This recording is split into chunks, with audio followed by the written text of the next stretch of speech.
So what are we gonna do today? Let's ask our friend here. What do we do today?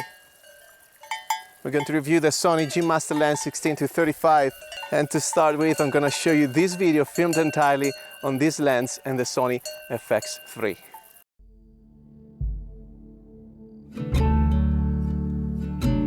In the north of Italy, hidden amongst the Alps, lies the only municipality of this country without cars, Chamois.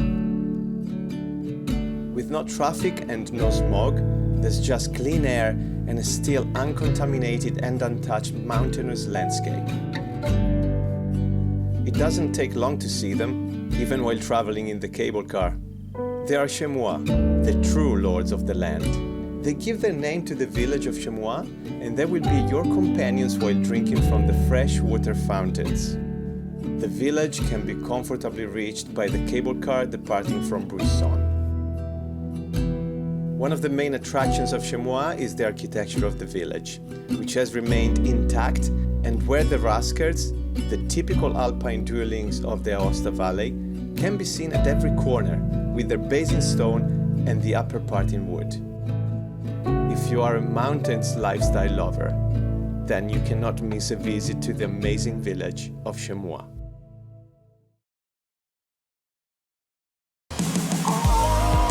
Hello and welcome to a new video. Right. Ooh, family time here in the Italian Alps. This is Chamois. These are my parents, by the way. We're gonna walk around this beautiful location. We're gonna take some photos and videos with this lens, the Sony G Master 16-35. We're gonna go through some of the specs as well. Then we start chatting and enjoying these beautiful landscapes.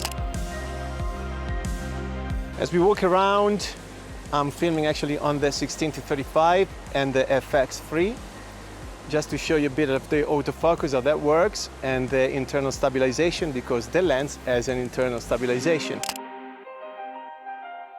So what is this lens? It belongs to the G Master series, which is the professional line of the Sony glasses.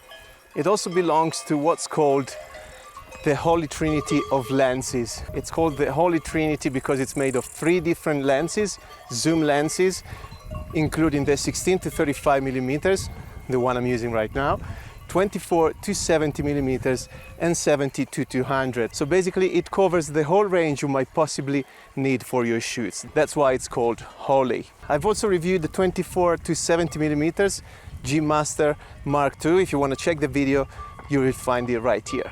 If we want to talk about the mount of the lens, I'm going to ask my other friend here, what kind of mount is it? He's not interested, but it's a neat mount.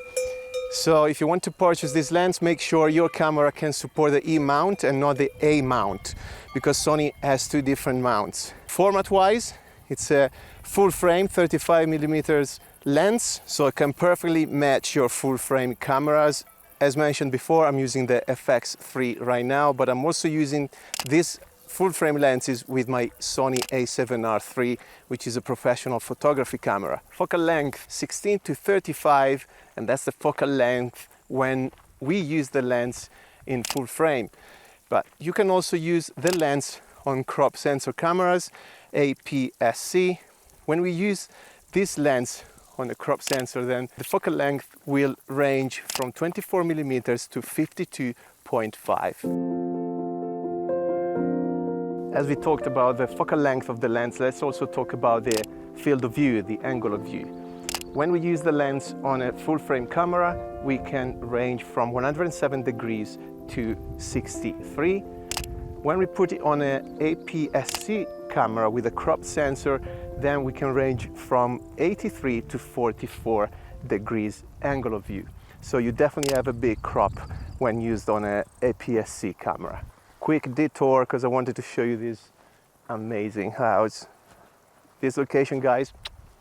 And as I show you this house, I wanted to mention I've been using this 16-35 G Master for maybe 5-6 years now. It's one of the must-have lenses for me. So whether I'm doing a professional job or I'm traveling as I'm doing right now, this lens is in my backpack because it's a great establishing shots lens, and also I can do some portrait with it, landscape-wise is amazing as well.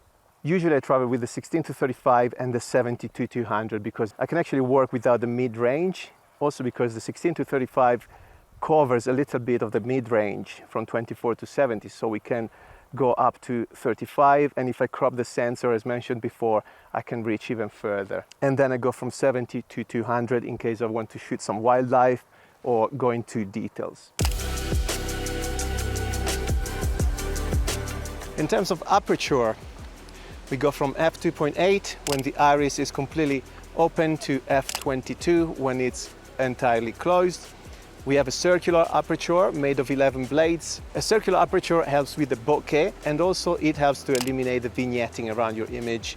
Having a lens with a wide aperture at f2.8 of course allows you to have a very shallow depth of field, especially of course at f2.8, and especially when you're using the lens at 35 millimeters.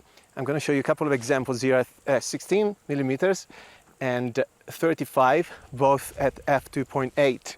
So being able to let a lot of light in your lens through the iris will allow you to keep your ISO down, so to keep the noise down.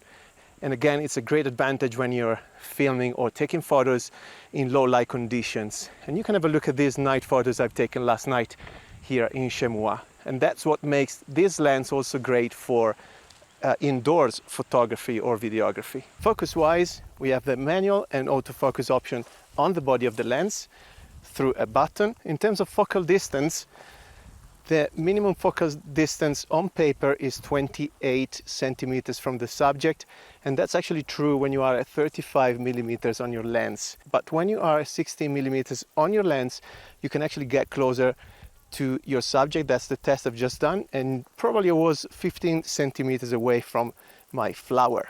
IBIS, we have body integrated stabilization. You can check it out as I'm walking down this steep slope. I'm also using the standard stabilization of the FX3. That's how the image looks with both stabilization on. In terms of filter diameter, it's an 82 millimeters thread, and I'm using an ND filter right now on my lens.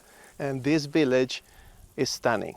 We reach the moment when we talk about dimensions and weight of the lens, and it measures exactly 121.6 millimeters by 88.5. The weight is 680 grams. What you find when you open the box will be the lens, the hood, front and back lid, and a bag to carry your lens around. Right guys, so there's a plane taking off right here off the mountains. We're gonna close the episode right here. I'm gonna show you this stuff. There's a dead drop right there, so it's literally 100 meters slope to take off. And as we wait, I hope you enjoyed the video. If you have any question about this lens, drop a comment down here. Totally recommend it. Autofocus is great, sharpness as well. It's definitely a must-have for filmmaking and photography, professional work or traveling, whatever. Oh, check this out, and then I'm gonna say bye-bye to you. Woo.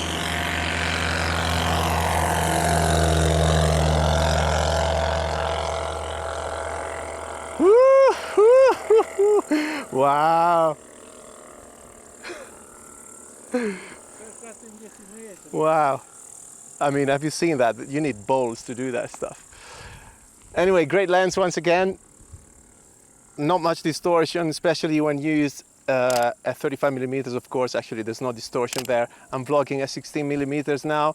It distorts the faces a little bit when you film with a wide angle, but for landscapes and architecture as well, it's great. If you're doing real estate videos and photography, once again, you have to have it in your bag.